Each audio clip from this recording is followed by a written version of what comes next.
Connecticut East this week is supported by CT Examiner, a multi-award-winning online newspaper covering stories from across the state, from politics to business, health, education, and the arts. For just a $20 annual subscription, CT Examiner will let you know what's happening where you live. ctexaminer.com, reporting and supporting what matters.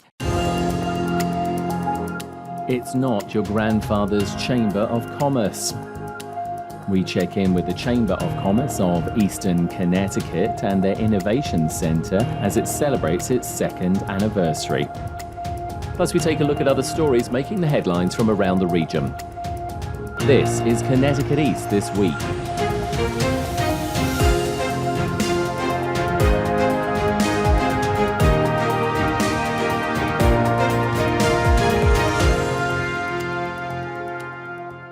Hello, I'm Brian Scott Smith. Business organisations like Rotary Clubs and Chambers of Commerce are often seen as old and outdated in today's modern business world. But the reality is that many of these organisations have been quietly reinventing themselves over the years into slick and efficient hubs for the modern business owner. The Chamber of Commerce of Eastern Connecticut is one of the largest chambers in the state, and 2 years ago it took a big leap, moving from the town of Waterford to New London and opening up an innovation centre, partly funded by the state, to help new businesses and startups get a foothold in the region. I visited the Chamber's Innovation Centre in downtown New London recently to see how things are shaping up 2 years on. Joining us on the podcast is the President and CEO of the Chamber of Commerce of Eastern Connecticut, Tony Sheridan. Thank you for being on the podcast, Tony. Thank you, Brian. 2 years already for the Innovation Centre stroke new home of the Chamber of Commerce of Eastern Connecticut. Does it seem like 2 years? It doesn't, but I worked on this project for 3 years prior to opening the project, and of course COVID intervened, and so we had to slow down, but we still looked at buildings. We looked at 8 buildings in Groton and in New London to find the right location, and this was the first building we looked at and the last building we looked at. It's funny, isn't it? I think sometimes that can happen when you're looking for a house. You know, you'll look at several of them and then you always seem to gravitate back to that first one and go, actually, that was the one. But I mean, a lot of work went into this. A lot of money had to be fundraised, and also the state supplied money as well. I believe it's around about $3 million all told. About half of that was fundraised by yourselves, and then some of that money also came from the state. But it needed that money because we're not just talking about your average office building here. We're talking about an innovation centre. So tell us about what that means. It's interesting. Our research that we did prior to even going down this path indicated that there is a need for a support system in this area. We tend to be the stepchild of the state in some ways. So we're not always front and center of the leadership's mind, although under Governor Lamont, he's been very good overall to Eastern Connecticut. But he recognized that there was a need such as this, the Innovation Center in Eastern Connecticut. But first, we had to find the building. And so once we identified the building, we then realized that we needed a significant amount of money. We have about 20 benefactors of the Chamber. These are organizations, businesses that pay more than their normal dues would dictate, and the additional money goes towards providing programs and services for smaller businesses in the region. And I'm talking about Pfizer, Electric Boat, casinos, and so on, the larger companies who can afford to pay the extra. We should also mention Comcast as well, because I believe Comcast, yes. Comcast was a big donor, and we have a state-of-the-art system here for both internet and all of our electronic programs right here, and it's free of charge to our tenants who move in here. So the concept behind all of this was to really have a place where startups, small businesses could come and grow. Because it can be challenging for businesses to even start, can't it? And that's part of this, isn't it? Absolutely, very much so. And I want to just read off a couple of statistics here. So we started our entrepreneurial academy, that we knew that people struggled a lot with starting up a business, as you just said. This year, we have 2 more sessions to go. We have an 8-week program. And just to give you an idea, we had 70 applicants for the program. Wow. We selected 45 because of space. And out of the 45, 85% were female and 67% were minority. And so obviously there's a need for this. And what's equally great and surprising, actually, we just completed our 6th week of the program. It's every Tuesday evening we advertise 2 hours, but generally speaking, by the time everybody does a little bit of networking and so on, it usually runs about 3 hours. It's on Tuesday from 5 to probably 8. And the numbers are still up. People are coming. They don't drop off. So we expect to have a pitch night in a couple of weeks where we'll ask each participant to present a program, poster board type program, indicating what they're planning to do, what their business model it looks like. And so it's an exceptionally good program. We hired a professor from Wesleyan University who's an expert in this kind of business to help us design the program. So it's a great success, and it's free of charge. I think what's nice as well is that, and I'm not saying this to big up the Chamber, but the Chamber of Commerce of Eastern Connecticut, I think, has an unrivaled reputation. You are the biggest in the area. There are, of course, other chambers around our region. But I really think it is your professionalism, your traditions, your long-standing that brings people to you. And, you know, having something amazing like an innovation centre, which is also the home of the Chamber as well, obviously you share the facility. Clearly people trust the Chamber, and that's one of the biggest things, surely. Well, it is. And in part, thank you for those nice comments, but in part, I'm an immigrant, as I suspect you are. And when I came here, I had a rough time, as do all immigrants. My first 6 weeks was painting apartments in New London, and the contractor took off without paying me. And I didn't have money. I was walking to work. I didn't have a car. You know, I was struggling, really struggling. And quite frankly, I didn't know where to turn. I didn't know where to go. How would you? You just were new. Yeah. It's like being born again in many respects. I happened to get another job at the hospital, and there was another immigrant I worked for who was my boss. He was Italian. His name was George Cirillo. And he's long dead, but I love the guy dearly because he says, well, we have rules here. We're going to take care of this for you. So we went to the unemployment office, and he insisted that I speak with somebody. Well, I didn't know the fellow's name. I was just hired on the spot. It was one of those day labor type stuff. But I did know that he was connected with an individual who worked for the city, the building inspector at the time. She says, that's all I need. So she clearly followed up, and I got about 10, 12 weeks later, I got a check in the mail. And quite frankly, it was one of the most important things that has ever happened to me. Because all of a sudden, wow, this might work. This was really a big boost to my ego. I'd have gone back, but I didn't have the money. Well, exactly. I mean, it's your livelihood. And to my point, I mean, this is where the trust comes in because people know that they can come to your organisation and they're going to be looked after. We seldom say no to anyone. If we don't have an answer for you, we surely know someone who will have an answer. We support a lot of immigrants here. We have quite a few people who actually I support personally, and the other staff also help out.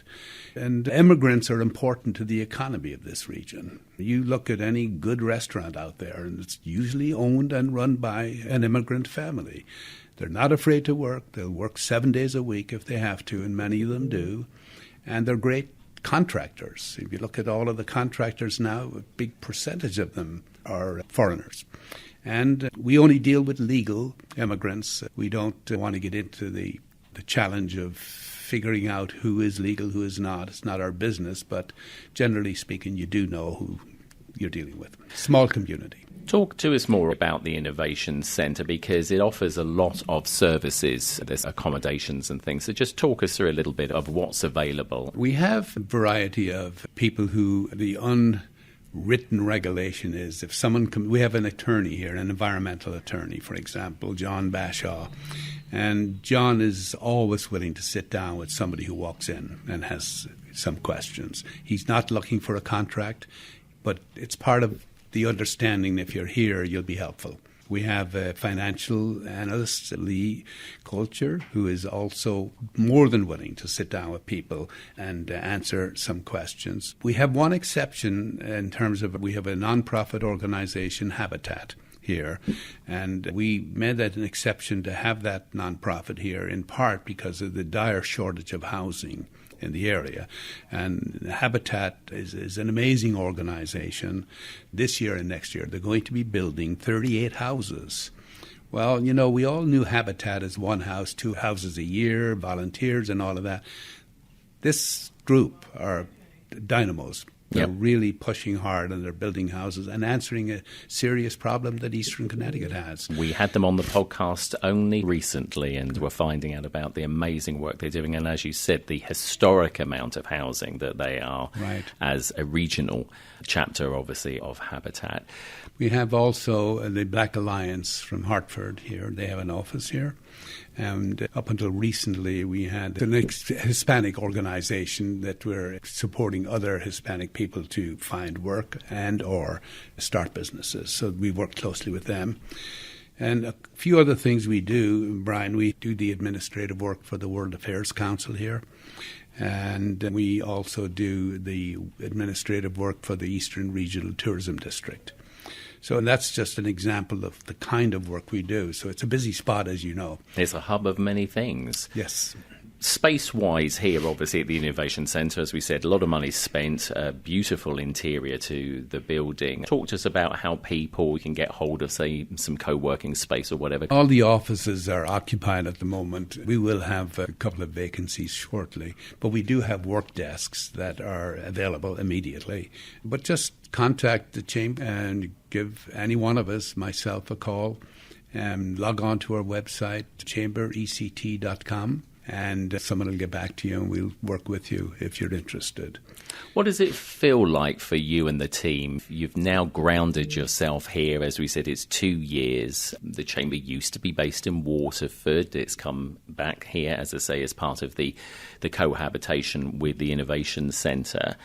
How is everything going? Our numbers are back to where they were, or actually more than where we were pre-COVID. And COVID was a challenge for all organizations, and you don't really need a chamber when just about all the businesses are closed down. We're back to better than where we were at pre-COVID, and we're growing. I think we had 6 new members this month. And that happened even though we didn't have we just hired a membership director, and she is just getting her work off the ground here. She is still in the learning curve. We're well recognized as a chamber. If you want to do business, it used to be like Rotaries, you know, the New London Rotary, the Waterford Rotary, and so on. And as I say to people, we're not your grandfather's chamber. Interested in doing work in Eastern Connecticut, you need to join the chamber. It doesn't matter where you're from. In fact, we have a number of members from Rhode Island, New York, Fisher's Island, Massachusetts. We have different parts of Connecticut. We have different members. If they're doing work here, they want to be plugged into the network. We have about 1,300 businesses at the moment. Which is a lot. And one other thought, that we're international in some ways as well. This year we had 2 delegations. We had the Minister of Canberra State from Australia and his delegation here. And as we all know, Electric Boat is building submarines for the Australians, a formal organization now, and the Australians wanted to get to know the area. So we had a second delegation come after that. The people are more interested in actually doing work in the region. Plus, I'm on the State Ireland, Connecticut Trade Commission, So that's just getting off the ground. So we've had other activities here from Europe. I'm working with one company right now that's interested in Eastern Connecticut. And so it's all about being available. It's all about a knowledge bank that few other organizations have. We can, almost any question you have about Eastern Connecticut, there's somebody on our staff of 11 that can answer the question for you.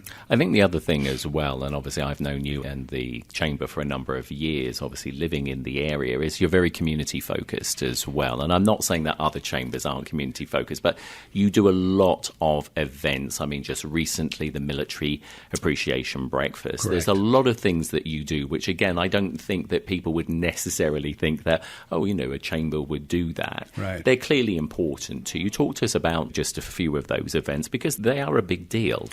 They are. And again, our concern maybe more than the state officials, but we tend to be the stepchild. And so I feel it's important to have our political leaders come and share what's going on both in Washington. We just had Senator Blumenthal not too long ago. And we will then have the governor in the next couple of months and others to come and share their goals and aspirations and to meet some of our business leaders. We do about 100 programs and events annually. And we generally get a good turnout, anywhere between 200 and 300 people for various events, depending on who the individual is, of course. And the other thing that I like about how you do them is that you rotate them around the region Right. as well. So it's not always at the same place. That's an easy way to do things, especially if you like that venue. But the lovely thing is that, again, thinking about the wider business community, you're using these various other areas. And I think that helps people as well. So, like, get out and about, because sometimes we can all become a little bit staid and think, Right. well, I'm going to stay in my little circle here. So, Right. to be able to go and visit somewhere else and suddenly realise, like, oh, yeah, there is that other part to the region. Right. One of our fundamental principles that we've always adhered to is we don't treat any of our members differently. If Electric Boat or Pfizer calls up and needs something, we help them out. But if the lone proprietor who's working out of his or her home, we get the same treatment. We work with them and try and figure their concern out. And I think that has stood us well over the years, because it is, as you said, it is a struggle to be in business in Connecticut. It's not cheap, and it's a huge risk. And honestly, we have to admire these people who take that risk and respect them for what they're doing. I'm going to throw a little bit of a curveball at you. Next year, 2026, is the 250th birthday Right. of the nation. Any plans from the Chamber? Well, there's a debate going on. There's some money set aside, but it's a small amount of money. The tourism group, operated by Frank Burns, are very concerned that the money that has been allocated, I don't have the exact figure, but it's a small amount, is not near enough. Some people think we need $4 million. I think that's too much. But we certainly, this region should be at least have $1 million. The other chambers and ourselves and other organizations to really put on a big display. I mean, this is a big deal. 250 years. And we have a rich history in Eastern Connecticut. I happen to think it's one of the most beautiful parts of the state. I'm sure others would disagree with that. But honestly, I think that we do need to have more consideration than there is at the moment. Now, the governor is pretty sharp. I think we will get significant support, but we need to have that support rather quickly. Yeah. I mean, we've got a very good Eastern Connecticut delegation who Right. do not shy away from having their voices heard. But just quickly getting back to that point about the 250th anniversary, of course, we are in Eastern Connecticut, the home of the largest submarine facility in Right. the world. And, of course, the Navy just turned 250. So absolutely we should be getting some recognition for a very important part of national security. Absolutely. Plus, I will add that the expected opening date for the Coast Guard Museum is next year as well. So there's lots of great reasons for great celebration. Connecticut College was founded in 1911. And the New London bought the waterworks out here in Waterford that same year, and which was, you think about it, a very smart move on behalf of New London. They own all the water in the region. The Coast Guard is about the same era, and lots of great reasons why we should be celebrating. There's a lot to celebrate. And also, quite frankly, Brian, I think this kind of celebration could bring people together in a way that is needed right now. Absolutely. And of course, just recently, we shouldn't forget this as well. 50 years old, of course, Millstone, the power station, just That's celebrated, correct. again, a very important part of our region, helping to supply the electricity and energy to the area. So innovation in many different areas, really, Right. be it from, from incredible like submarines to nuclear power. Like you said, we have it all. And I think we are starting to get a little bit better about shouting more about how good the region is here. I totally agree with you. And when you think about it, energy, New London and the surrounding community has played an enormous role in the development of energy. You start off with the whale oil. Then you go from whale oil to oil. Then you go to natural gas. And then you go to nuclear, certainly. And now we have offshore wind. So New London and the surrounding community has a tremendous historic record of being engaged in developing energy for this country. And so for those reasons alone, the 250th should be at a big event in this region. Absolutely. It's been an absolute pleasure talking to you. We've only just scraped the surface, so there's so much that, as we say, that you and your team and the Chamber and the various other chambers do for not only the businesses, but, as we say, for the wider community here in Eastern Connecticut. Congratulations on 2 years of the Innovation Centre. It is clearly doing exactly what it was intended to do. And Tony Sheridan, President and CEO of the Chamber of Commerce of Eastern Connecticut, thanks for being on the podcast. Thank you, Brian. And if you want to find out more about the resources and services of the Chamber of Commerce of Eastern Connecticut, or you are a new business looking for some office space and services, then head over to the Chamber's website at chamberect.com.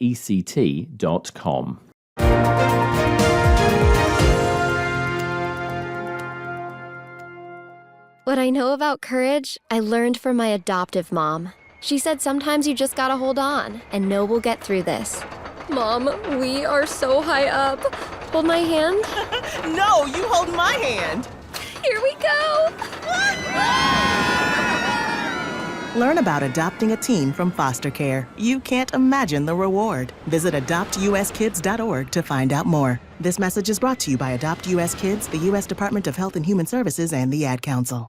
Time now for a look at other stories making the headlines this week, supported by ctexaminer.com, reporting and supporting what matters. Nuclear submarine manufacturer Electric Boat, based in Groton, has purchased the Crystal Mall shopping centre in the town of Waterford. The announcement was made recently by Electric Boat's president, Mark Rea, who said it will allow them to expand in the region. It will allow us to pull the administrative functions and consolidate them in this location. Engineering labs, our training facilities, and other engineering software development, consolidate them here in the mall so we can use that precious space on the waterfront in Groton to build submarines.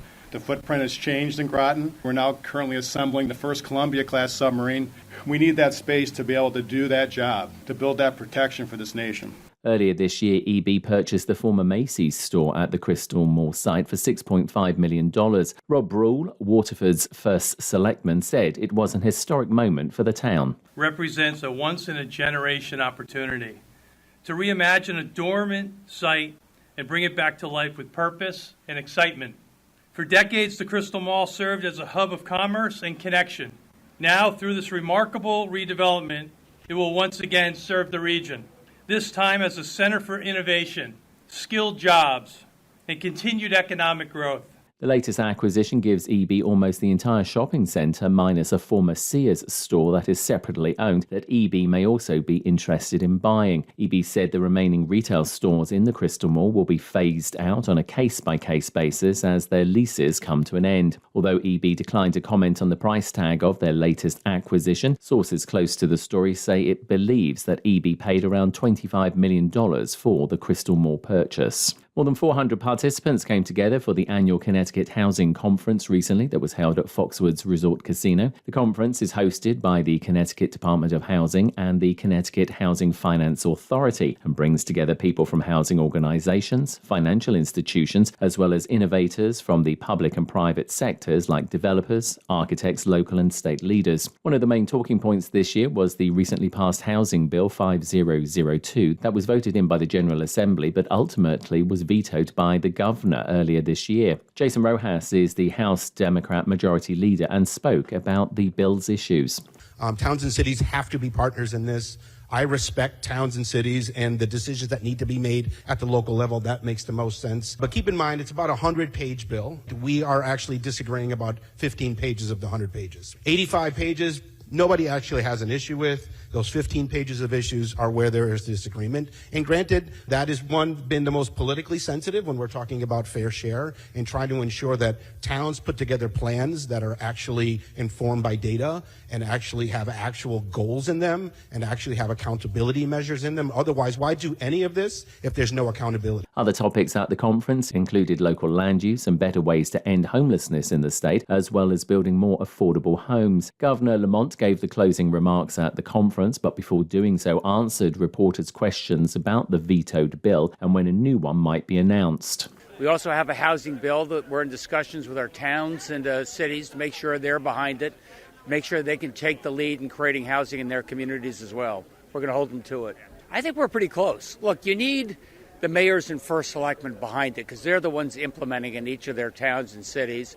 I got them more involved than they were earlier on. I think we've got a broad agreement. A special session is due to be held on November 12th and 13th after the local elections, according to House Speaker Matt Ritter. In that session, several items are due to be discussed, including a response to possible cuts from the federal government and a revised housing bill. Boston is among the cities considering government-run grocery stores to help tackle growing rates of food insecurity. Catherine Carley from the Public News Service has this report. The stores would offer lower prices by prioritizing community benefits over corporate profit, similar to a military commissary, and often use tax breaks to lower overhead costs like rent.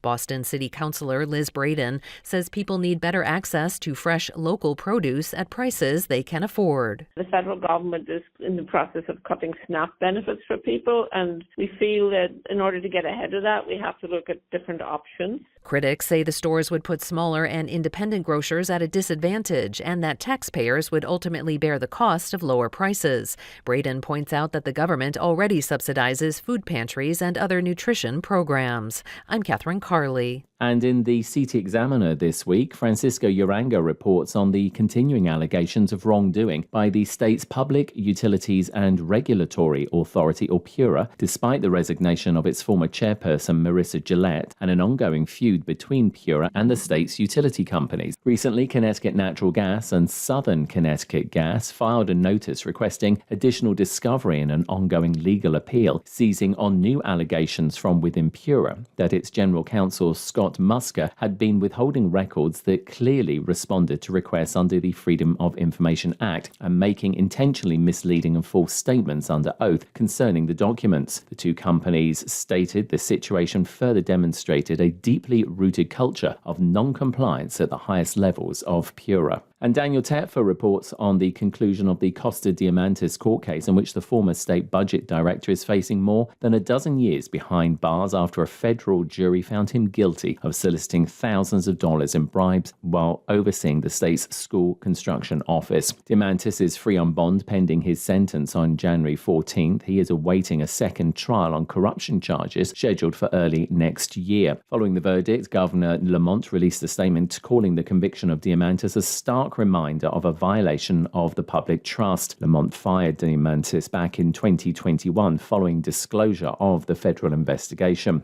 Diamantis is the highest state official to be convicted of corruption charges since Republican Governor John Rowland pleaded guilty in 2004 to corruption charges. The 12-member jury deliberated about a day and a half before finding Diamantis guilty on 21 counts of bribery, extortion, and lying to federal investigators. You can read those stories online at ctexaminer.com.